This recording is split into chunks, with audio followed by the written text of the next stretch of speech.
ఉన్న బంగారాన్ని విడిపించి ఆ రోజు ఆన్లైన్ రేటుకే మేము కొంటాం. Sharma gold company.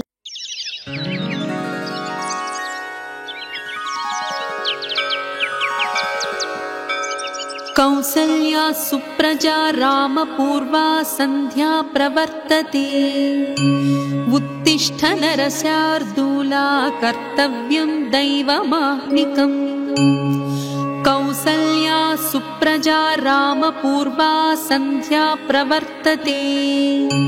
उत्तिष्ठ नरशार्दूला कर्तव्यं दैवमाह्निकम्। उत्तिष्ठोत्तिष्ठ गोविन्द उत्तिष्ठ गरुडध्वज। उत्तिष्ठ कमलाकान्ता त्रैलोक्यं मङ्गलं कुरु। उत्तिष्ठोत्तिष्ठ गोविन्द उत्तिष्ठ गरुडध्वज।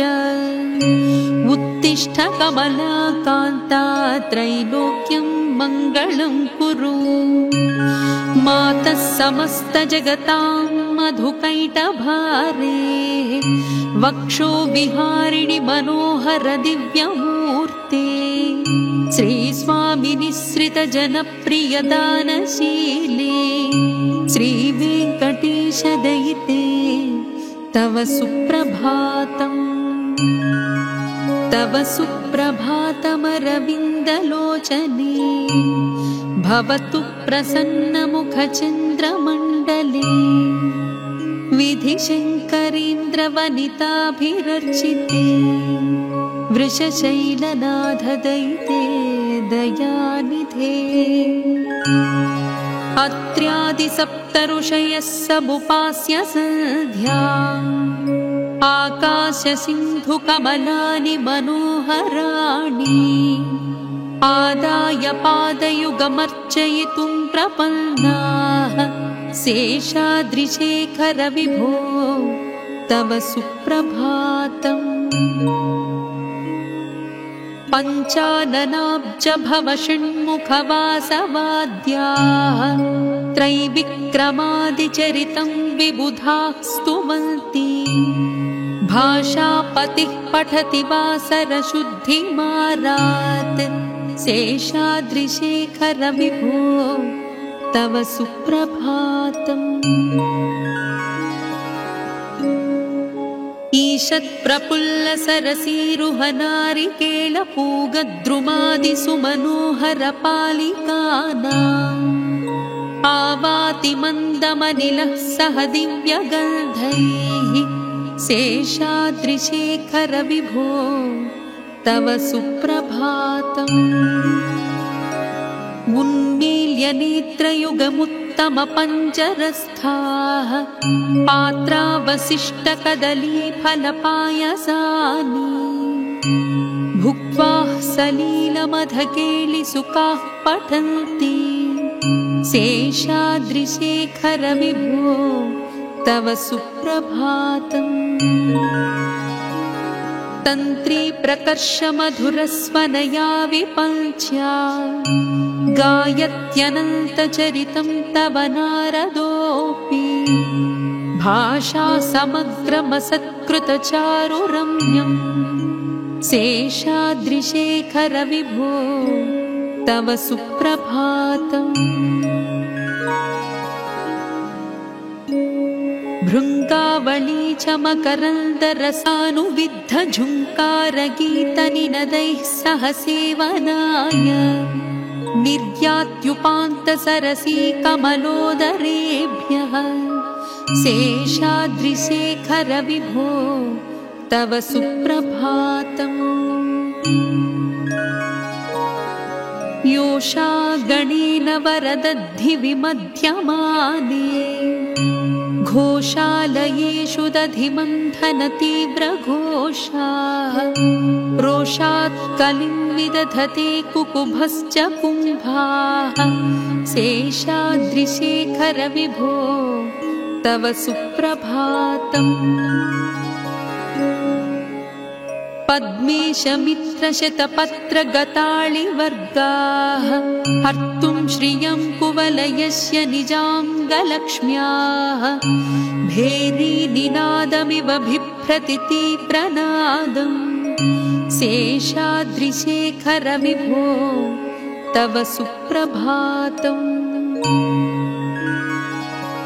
श्रीमन्नभीष्टवरदाखिललोकबन्धो श्री श्रीनिवास जगदेकदयैकसिन्धो श्रीदेवतागृहभुजान्तरदिव्यमूर्ते श्रीवेङ्कटाचलपते तव सुप्रभातम्। श्रीस्वामि पुष्करिणिकाप्लवनिर्मलाङ्गाः श्रेयोर्धिनो हरविरिञ्चि सनन्दनाद्याः द्वारे वसन्ति वरवेत्रहतोत्तमाङ्गाः श्रीवेङ्कटाचलपते तव सुप्रभातम्। श्रीशेषशैलगरुडाचलवेङ्कटाद्रिनारायणाद्रिवृषभाद्रिवृषाद्रिमुख्याम् आख्यां त्वदीयवसतेरनिशं वदन्ति श्रीवेङ्कटाचलपते तव सुप्रभातम्। सेवापराः शिवसुरेशकृशानुधर्मरक्षोऽम्बुनाथ पवमानधनाधिनाथाः बद्धाञ्जलिप्रविलसन्निजशीर्षदेशाः श्रीवेङ्कटाचलपते तव सुप्रभातम्। धाटीषु ते विहगराजमृगाधिराजा नागाधिराज गजराज हयाधिराजाः स्वस्वाधिकारमहिमादिकमर्थयन्ति श्रीवेङ्कटाचलपते तव सुप्रभातम्। सूर्येन्दुभौमबुधवाक्पतिकाव्यशौरिस्वर्भानुकेतुदिविशत्परिषत्प्रधानाः त्वद्दासदासचरमावधिदासदासाः श्रीवेङ्कटाचलपते तव सुप्रभातम्। त्वत्पादधूलिभरितस्फुरितोत्तमाङ्गाः स्वर्गापवर्गनिरपेक्षनिजान्तरङ्गाः कल्पागमाकलनयाकुलतां लभन्ते श्रीवेङ्कटाचलपते तव सुप्रभातम्। त्वद्गोपुराग्रशिखराणि निरीक्षमाणाः स्वर्गापवर्गपदवीं परमां श्रयन्तः मर्त्या मनुष्यभुवने मतिमाश्रयन्ते श्रीवेङ्कटाचलपते तव सुप्रभातम्। श्रीभूमिनायकदयादिगुणामृताब्धे देवादिदेव जगदेकशरण्यमूर्ते श्रीमन्ननन्तगरुडादिभिरर्चिताङ्घ्रे श्रीवेङ्कटाचलपते तव सुप्रभातम्। श्रीपद्मनाभपुरुषोत्तमवासुदेव वैकुण्ठमाधव जनार्दन चक्रपाणि श्रीवत्सचिह्न शरणागत पारिजात श्रीवेङ्कटाचलपते तव सुप्रभातम्। कन्दर्पदर्पहर सुन्दर दिव्यमूर्ते कान्ताकुचाम्बुरुह कुट्मललोल दृष्टे कल्याण निर्मल गुणाकर दिव्यकीर्ते श्रीवेङ्कटाचलपते तव सुप्रभातम्। मीनाकृते कमठकोल नृसिंहवर्णिं स्वामिन् परश्वथ तपोधन रामचन्द्र शेषांश रामयदुनन्दनकल्किरूप श्रीवेङ्कटाचलपते तव सुप्रभातम्। येलालवङ्गघनसारसुगन्धितीर्थम् दिव्यं वियत्सरति हेमघटेषु पूर्णम् धृत्वाद्यवैदिकशिखामणयः प्रहृष्टाः तिष्ठन्ति वेङ्कटपते तव सुप्रभातम्। भास्वानुदेति विकचानि सरोरुहाणि सम्पूरयन्ति निनदैः ककुभो विहङ्गाः श्रीवैष्णवाः सततमर्चितमङ्गलास्ते धामाश्रयन्ति तव वेङ्कटसुप्रभातम्। ब्रह्मादयाः सुरवराः समहर्षयस्ते सन्तः सनन्दनमुखास्त्वधयोगिवर्याः धामान्तिके तव हि मङ्गलवस्तु हस्ताः श्रीवेङ्कटाचलपते तव सुप्रभातम्। लक्ष्मीनिवासनिरवद्य गुणैकसिन्धो संसारसागरसमुत्तरणैकसेतो वेदान्तवेद्यनिजवैभवभक्तभोग्य श्रीवेङ्कटाचलपते तव सुप्रभातम्। इत्थं वृषाचलपतेरिह सुप्रभातम्। ये मानवाः प्रतिदिनं पठितुं प्रवृत्ताः तेषां प्रभातसमये स्मृतिरङ्गभाजा प्रज्ञां परार्थसुलभा परमां प्रसूते।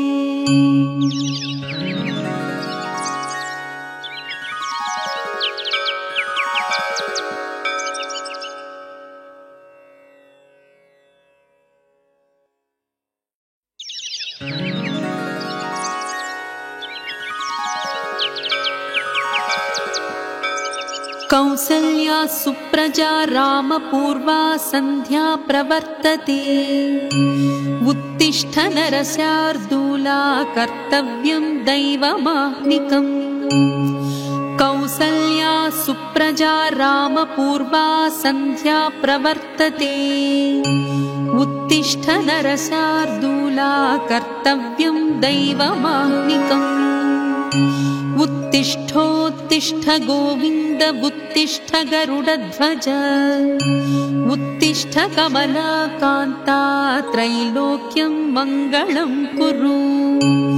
उत्तिष्ठोत्तिष्ठ गोविन्द उत्तिष्ठ गरुडध्वज उत्तिष्ठ कमलाकान्ता त्रैलोक्यं मङ्गलं कुरु।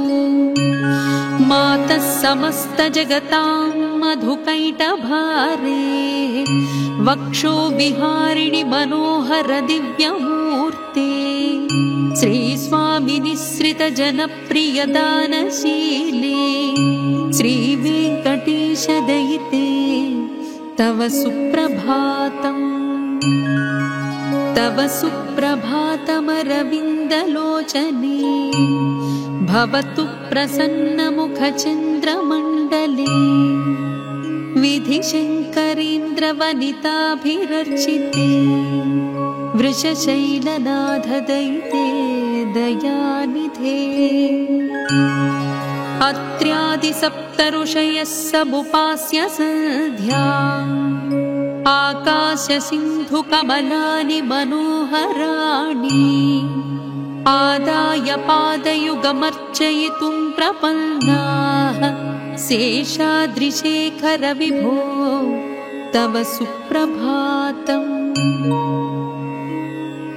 पञ्चाननाब्जभवषण्मुखवासवाद्याः त्रैविक्रमादिचरितं विबुधाः स्तुवन्ति भाषापतिः पठति वासरशुद्धिमारात् शेषाद्रिशेखर विभो तव सुप्रभातम्।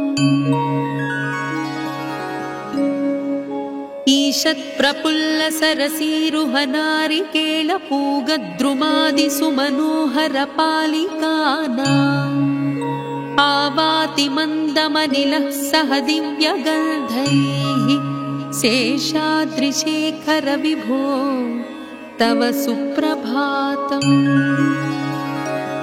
उन्मील्य नेत्रयुगमुत्तमपञ्जरस्थाः पात्रावशिष्टकदलीफलपायसानि भुक्त्वा सलीलमधकेलिसुखाः पठन्ति शेषाद्रिशेखर विभो तव सुप्रभातम्।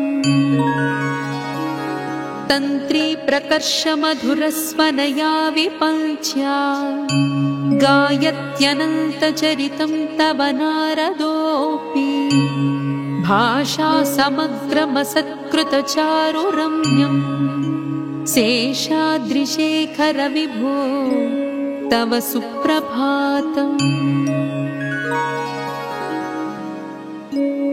भृङ्गावळी च मकरन्दरसानुविद्धझुङ्कारगीतनिनदैः सह सेवनाय निर्यात्युपान्तसरसी कमलोदरेभ्यः शेषाद्रिशेखर विभो तव सुप्रभातम्।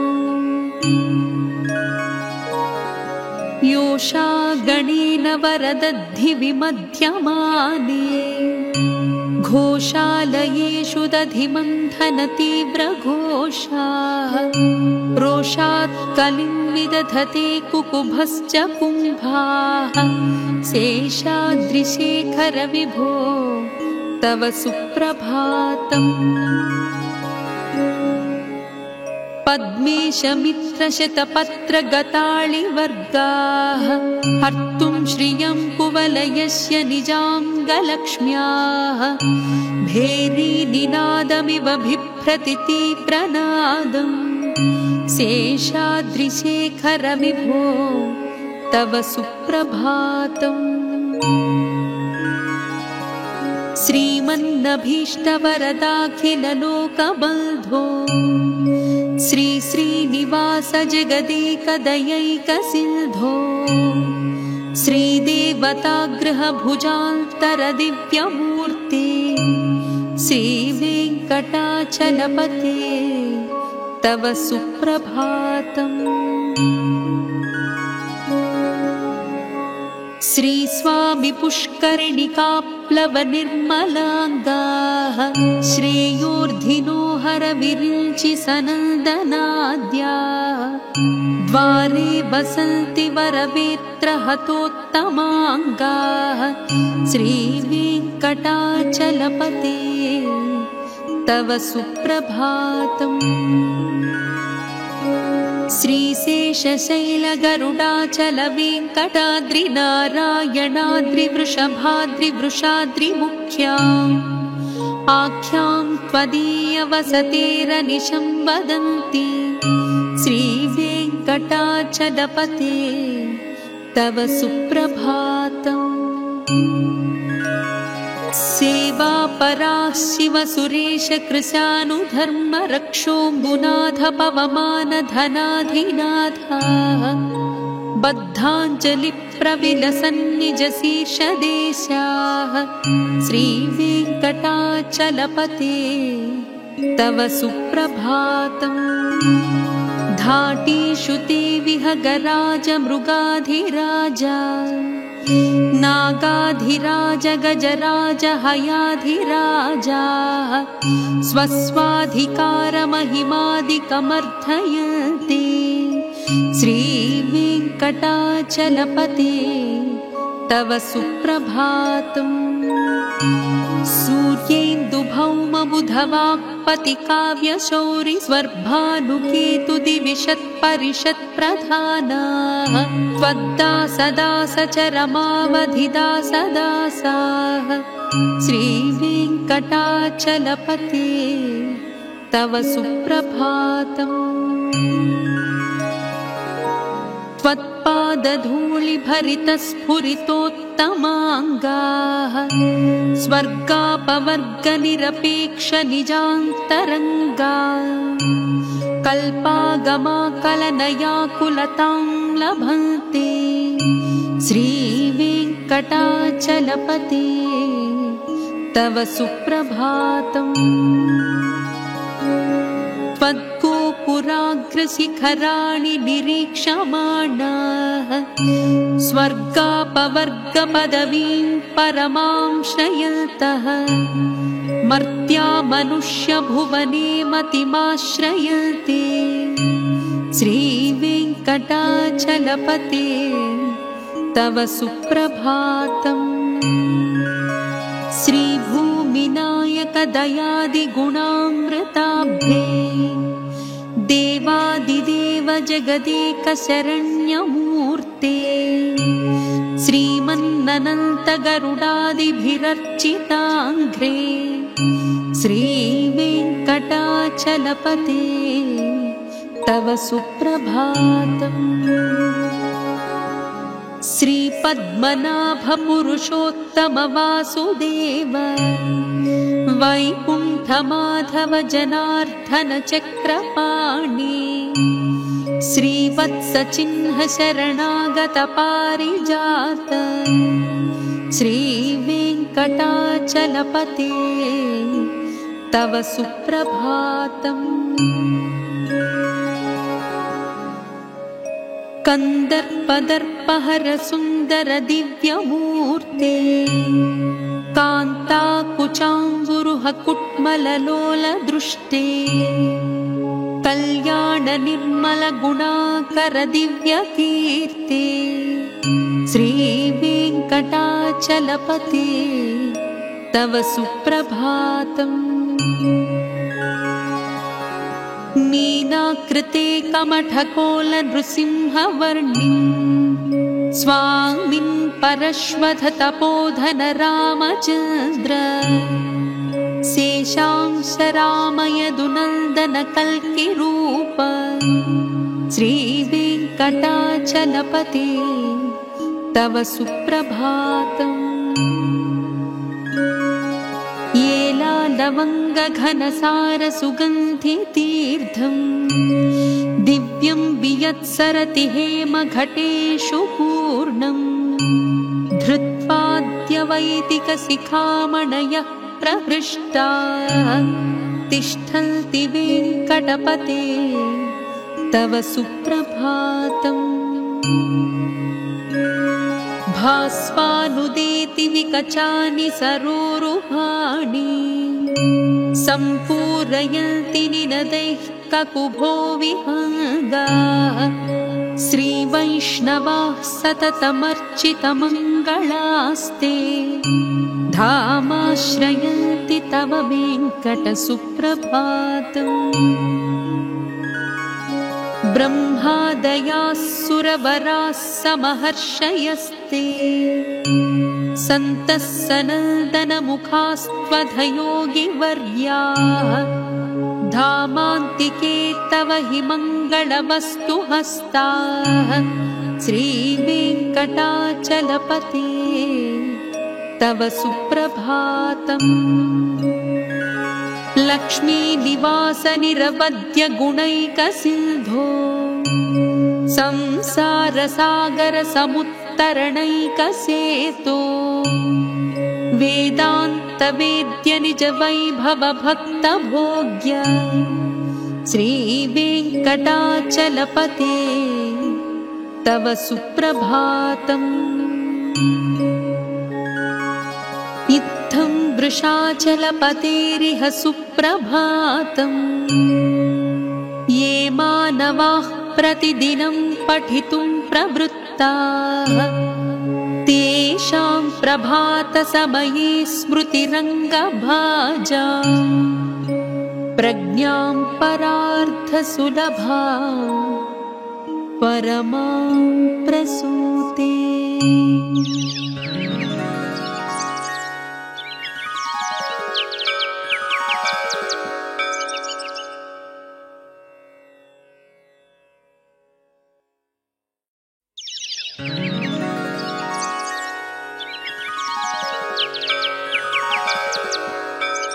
कौसल्या सुप्रजा रामपूर्वा सन्ध्या प्रवर्तते उत्तिष्ठ नरशार्दूला कर्तव्यं दैवमाह्निकम् कौसल्या सुप्रजा रामपूर्वा सन्ध्या प्रवर्तते उत्तिष्ठ नरशार्दूला कर्तव्यं दैवमाह्निकम् उत्तिष्ठोत्तिष्ठ गोविन्द उत्तिष्ठ गरुडध्वज उत्तिष्ठ कमलाकान्ता त्रैलोक्यं मङ्गलं कुरु उत्तिष्ठोत्तिष्ठ गोविन्द उत्तिष्ठ गरुडध्वज उत्तिष्ठ कमलाकान्ता त्रैलोक्यं मङ्गलं कुरु मातः समस्तजगतां मधुकैटभारे वक्षो विहारिणि मनोहर दिव्यमूर्ते श्रीस्वामिनिःसृत जनप्रिय दानशीले श्रीवेङ्कटेश दयिते तव सुप्रभातम् तव सुप्रभातमरविन्दलोचने भवतु प्रसन्नमुखचन्द्रमण्डले विधिशङ्करीन्द्रवनिताभिरर्चिते वृषशैलनाथदयिते दयानिधे अत्र्यादिसप्तऋषयः समुपास्य सन्ध्या आकाशसिन्धुकमलानि मनोहराणि आदाय पादयुगमर्चयितुं प्रपन्नाः शेषाद्रिशेखर विभो तव सुप्रभातम् पञ्चाननाब्ज भव षण्मुखवासवाद्याः त्रैविक्रमादिचरितं विबुधाः स्तुवन्ति भाषापतिः पठति वासरशुद्धिमारात् शेषाद्रिशेखर विभो तव सुप्रभातम्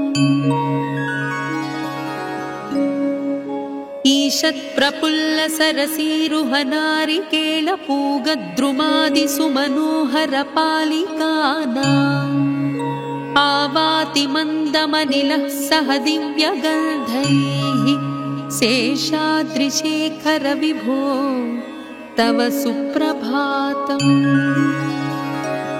उन्मील्य नेत्रयुगमुत्तमपञ्जरस्थाः पात्रावशिष्टकदलीफलपायसानि भुक्त्वा सलीलमधकेलिसुखाः पठन्ति शेषाद्रिशेखर विभो तव सुप्रभातम् तन्त्री प्रकर्ष मधुरस्वनया विपञ्च्या गायत्यनन्तचरितं तव नारदोऽपि भाषा समग्रमसत्कृतचारुरम्यं शेषाद्रिशेखर विभो तव सुप्रभातम् भृङ्गावळी च मकरन्दरसानुविद्ध झुङ्कारगीतनिनदैः सह सेवनाय निर्यात्युपान्तसरसी कमलोदरेभ्यः शेषाद्रिशेखर विभो तव सुप्रभातम्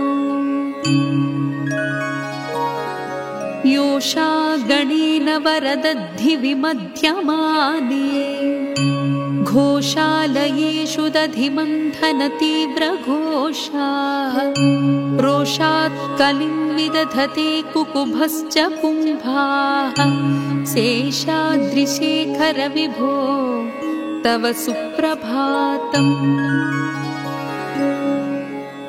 पद्मेशमित्रशतपत्रगताळिवर्गाः हर्तुं श्रियं कुवलयस्य निजाङ्गलक्ष्म्याः भेरीनिनादमिव बिभ्रति तीव्रनादम् शेषाद्रिशेखर विभो तव सुप्रभातम्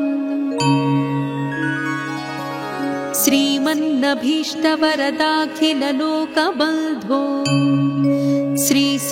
श्रीनिवास जगदेकदयैकसिन्धो श्रीदेवतागृहभुजान्तरदिव्यमूर्ते श्रीवेङ्कटाचलपते तव सुप्रभातम्। श्रीस्वामि पुष्करिणिकाप्लवनिर्मलाङ्गाः श्रेयोर्धिनो हरविरिञ्चि सनन्दनाद्याः द्वारे वसन्ति वरवेत्रहतोत्तमाङ्गाः श्रीवेङ्कटाचलपते तव सुप्रभातम्। श्रीशेषशैलगरुडाचलवेङ्कटाद्रिनारायणाद्रिवृषभाद्रिवृषाद्रिमुख्या आख्यां त्वदीयवसतेरनिशं वदन्ति श्रीवेङ्कटाचलपते तव सुप्रभातम्। सेवापराः शिवसुरेशकृशानुधर्मरक्षोऽम्बुनाथ पवमानधनाधिनाथाः बद्धाञ्जलिप्रविलसन्निजशीर्षदेशाः श्रीवेङ्कटाचलपते तव सुप्रभातम्। धाटीषु ते विहगराजमृगाधिराजा नागाधिराज गजराज हयाधिराजाः स्वस्वाधिकारमहिमादिकमर्थयन्ति श्रीवेङ्कटाचलपते तव सुप्रभातम्। सूर्येन्दुभौमबुधवाक्पतिकाव्यशौरिस्वर्भानुकेतुदिविशत्परिषत्प्रधानाः त्वद्दासदासचरमावधिदासदासाः श्रीवेङ्कटाचलपते तव सुप्रभातम्। त्वत्पादधूलिभरितस्फुरितोत्तमाङ्गाः स्वर्गापवर्गनिरपेक्षनिजान्तरङ्गा कल्पागमाकलनयाकुलतां लभन्ते श्रीवेङ्कटाचलपते तव सुप्रभातम्। त्वद्गोपुराग्रशिखराणि निरीक्षमाणाः स्वर्गापवर्गपदवीं परमां श्रयन्तः मर्त्या मनुष्यभुवने मतिमाश्रयन्ते श्रीवेङ्कटाचलपते तव सुप्रभातम्। श्रीभूमिनायकदयादिगुणामृताब्धे देवादिदेव जगदेकशरण्यमूर्ते श्रीमन्ननन्तगरुडादिभिरर्चिताङ्घ्रे श्रीवेङ्कटाचलपते तव सुप्रभातम्। श्रीपद्मनाभपुरुषोत्तमवासुदेव वैकुण्ठमाधव जनार्दन चक्रपाणि श्रीवत्सचिह्न शरणागत पारिजात श्रीवेङ्कटाचलपते तव सुप्रभातम्। कन्दर्पदर्पहरसुन्दर दिव्यमूर्ते कान्ताकुचाम्बुरुहकुट्मललोलदृष्टे कल्याणनिर्मलगुणाकर दिव्यकीर्ते श्रीवेङ्कटाचलपते तव सुप्रभातम्। मीनाकृते कमठकोलनृसिंहवर्णि स्वामिन् परश्वथतपोधन रामचन्द्र शेषांश रामयदुनन्दन कल्किरूप श्रीवेङ्कटाचलपते तव सुप्रभातम्। येलालवङ्गघनसार सुगन्धितीर्थम् दिव्यं वियत्सरति हेमघटेषु पूर्णम् धृत्वाद्यवैदिकशिखामणयः प्रहृष्टाः तिष्ठन्ति वेङ्कटपते तव सुप्रभातम्। भास्वानुदेति विकचानि सरोरुहाणि सम्पूरयन्ति निनदैः ककुभो विहङ्गाः। श्रीवैष्णवाः सततमर्चितमङ्गलास्ते धामाश्रयन्ति तव वेङ्कटसुप्रभातम्। ब्रह्मादयाः सुरवराः समहर्षयस्ते सन्तः सनन्दनमुखास्त्वधयोगिवर्याः। धामान्तिके तव हि मङ्गलवस्तु हस्ताः श्रीवेङ्कटाचलपते तव सुप्रभातम्। लक्ष्मीनिवासनिरवद्य गुणैकसिन्धो संसारसागरसमुत्तरणैकसेतो वेदान्तवेद्य निजवैभवभक्तभोग्य श्रीवेङ्कटाचलपते तव सुप्रभातम्। इत्थं वृषाचलपतेरिह सुप्रभातम्। ये मानवाः प्रतिदिनं पठितुं प्रवृत्ताः तेषां प्रभातसमये स्मृतिरङ्गभाजा प्रज्ञां परार्थसुलभा परमां प्रसूते।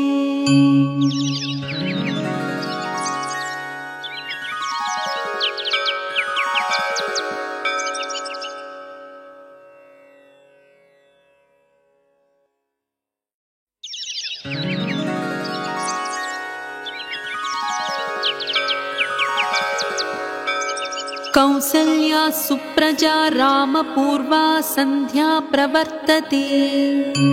उत्तिष्ठ नरशार्दूला कर्तव्यं दैवमाह्निकम्।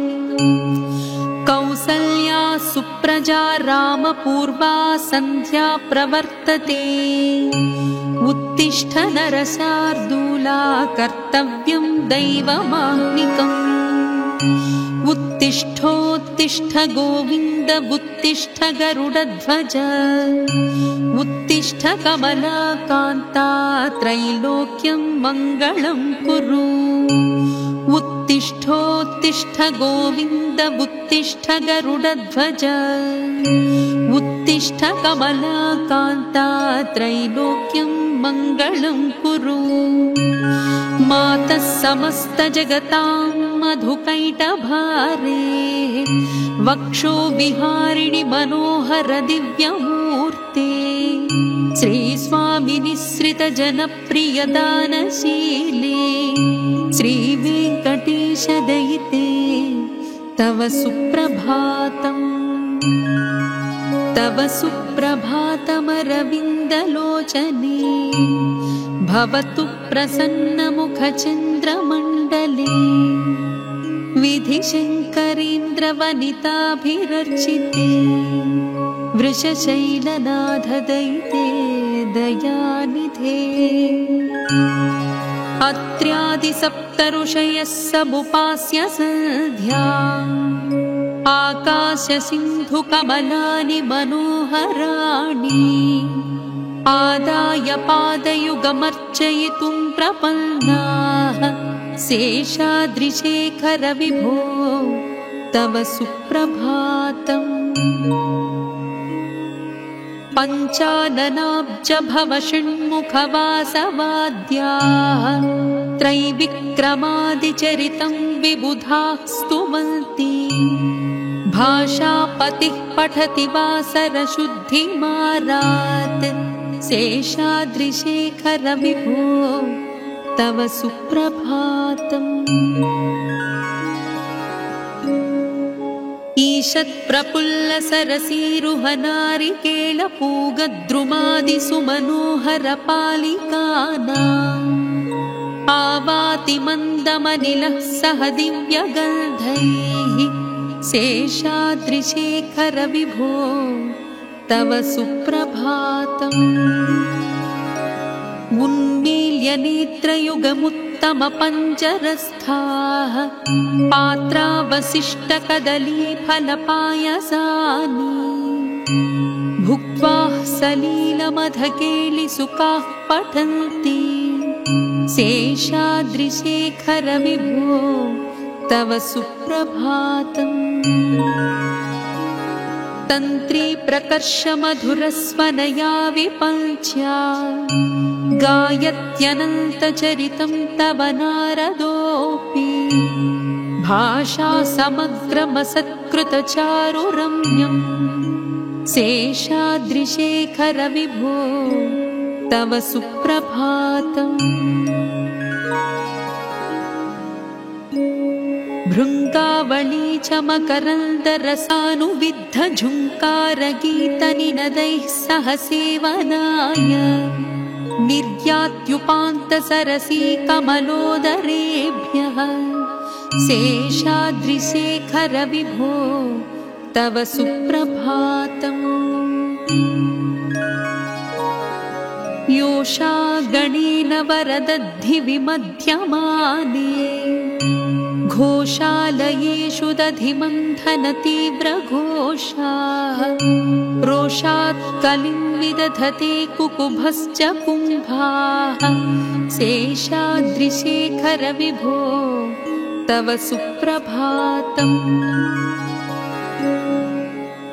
पद्मेशमित्रशतपत्रगताळिवर्गाः हर्तुं श्रियं कुवलयस्य निजाङ्गलक्ष्म्याः भेरीनिनादमिव बिभ्रति तीव्रनादम् शेषाद्रिशेखर विभो तव सुप्रभातम्। श्रीमन्नभीष्टवरदाखिललोकबन्धो श्री श्रीनिवास जगदेकदयैकसिन्धो श्रीदेवतागृहभुजान्तरदिव्यमूर्ते श्रीवेङ्कटाचलपते तव सुप्रभातम्। श्रीस्वामि पुष्करिणिकाप्लवनिर्मलाङ्गाः श्रेयोर्धिनो हरविरिञ्चि सनन्दनाद्याः द्वारे वसन्ति वरवेत्रहतोत्तमाङ्गाः श्रीवेङ्कटाचलपते तव सुप्रभातम्। श्रीशेषशैलगरुडाचलवेङ्कटाद्रिनारायणाद्रिवृषभाद्रिवृषाद्रिमुख्याम् आख्यां त्वदीयवसतेरनिशं वदन्ति श्रीवेङ्कटाचलपते तव सुप्रभातम्। सेवापराः शिवसुरेश कृशानुधर्मरक्षोऽम्बुनाथ पवमानधनाधिनाथाः बद्धाञ्जलिप्रविलसन्निजशीर्षदेशाः श्रीवेङ्कटाचलपते तव सुप्रभातम्। धाटीषु ते विहगराज मृगाधिराजा नागाधिराज गजराज हयाधिराजाः स्वस्वाधिकारमहिमादिकमर्थयन्ति श्रीवेङ्कटाचलपते तव सुप्रभातम्। सूर्येन्दुभौमबुधवाक्पतिकाव्यशौरि स्वर्भानुकेतुदिविशत्परिषत्प्रधानाः त्वद्दासदासचरमावधिदासदासाः श्रीवेङ्कटाचलपते तव सुप्रभातम्। त्वत्पादधूलिभरितस्फुरितोत् पुरुषोत्तमाङ्गाः स्वर्गापवर्गनिरपेक्षनिजान्तरङ्गा कल्पागमाकलनयाकुलतां लभन्ते श्रीवेङ्कटाचलपते तव सुप्रभातम्। त्वद्गोपुराग्रशिखराणि निरीक्षमाणाः स्वर्गापवर्गपदवीं परमां श्रयन्तः मर्त्या मनुष्यभुवने मतिमाश्रयन्ते श्रीवेङ्कटाचलपते तव सुप्रभातम्। श्रीभूमिनायकदयादिगुणामृताब्धे देवादिदेव जगदेकशरण्यमूर्ते श्रीमन्ननन्तगरुडादिभिरर्चिताङ्घ्रे श्रीवेङ्कटाचलपते तव सुप्रभातम्। श्रीपद्मनाभपुरुषोत्तमवासुदेव वैकुण्ठमाधव जनार्दन चक्रपाणि श्रीवत्सचिह्न शरणागत पारिजात श्रीवेङ्कटाचलपते तव सुप्रभातम्। कन्दर्पदर्पहर सुन्दर दिव्यमूर्ते कान्ताकुचाम्बुरुह कुट्मललोल दृष्टे कल्याण निर्मल गुणाकर दिव्यकीर्ते श्रीवेङ्कटाचलपते तव सुप्रभातम्। मीनाकृते कमठकोल नृसिंहवर्णिं स्वामिन् परश्वथ तपोधन रामचन्द्र शेषांश रामयदुनन्दन कल्किरूप श्रीवेङ्कटाचलपते तव सुप्रभातम्। लवङ्गघनसारसुगन्धितीर्थं दिव्यं वियत्सरति हेमघटेषु पूर्णं धृत्वाद्यवैदिकशिखामणयः प्रहृष्टाः तिष्ठन्ति वेङ्कटपते तव सुप्रभातम्। भास्वानुदेति विकचानि सरोरुहाणि सम्पूरयन्ति निनदैः ककुभो विहङ्गाः श्रीवैष्णवाः सततमर्चितमङ्गलास्ते धामाश्रयन्ति तव वेङ्कटसुप्रभातम्। ब्रह्मादयाः सुरवराः समहर्षयस्ते सन्तः सनन्दनमुखास्त्वधयोगिवर्याः धामान्तिके तव हि मङ्गलवस्तुहस्ताः श्रीवेङ्कटाचलपते तव सुप्रभातम्। लक्ष्मीनिवासनिरवद्य गुणैकसिन्धो संसारसागरसमुत्तरणैकसेतो वेदान्तवेद्य निजवैभवभक्तभोग्य श्रीवेङ्कटाचलपते तव सुप्रभातम्। इत्थं वृषाचलपतेरिह सुप्रभातम्। ये मानवाः प्रतिदिनं पठितुं प्रवृत्ताः तेषां प्रभातसमये स्मृतिरङ्गभाजा प्रज्ञां परार्थसुलभा परमां प्रसूते।